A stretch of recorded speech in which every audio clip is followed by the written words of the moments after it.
The Holder of Exodus. The following note was found beside what appeared to be the victim of an extremely messy suicide. My name is Christopher Holm, but you might know me better as Investigator C. That was my handle. I found a very specific sort of thing for a very specific sort of person. I was very good at it, and it paid very well. I never touched the objects myself, of course. Too damn dangerous and horrifying. There was a lot of wealth to be gained from the people who were crazy or self-loathing enough to seek them. And I was happy to take that from them without going into their realms personally. This arrangement worked very well for me, until one day I decided to go for it. I had a full set of info, and it was very easy.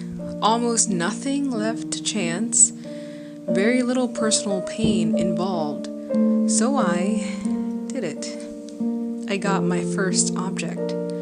But after that, I was hooked.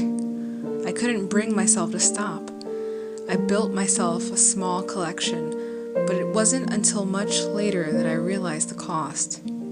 I had lost so much in such a short time, and my only gains were these goddamn things. I wanted out, and I thought I knew how to do it. So I went to this bus station. I bought a ticket to anywhere, just get me there before it all comes to an end.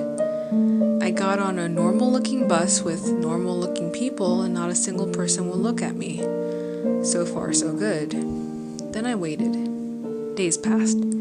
People were starving, begging to be let off the bus, but the driver refused them, and I counted each refusal. 491. No more, no less.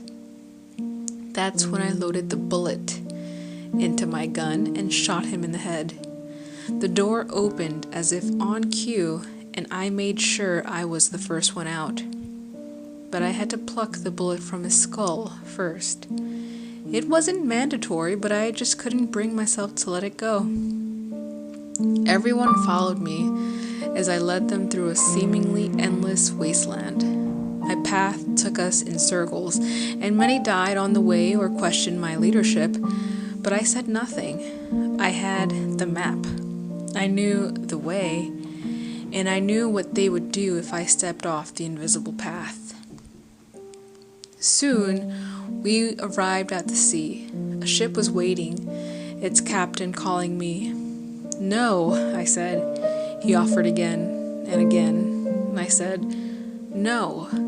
The others piled on, and the captain came down to meet me. I asked him, "What can free them?" And he told me the truth, too. It wasn't an eternity-long laundry list of things people have done.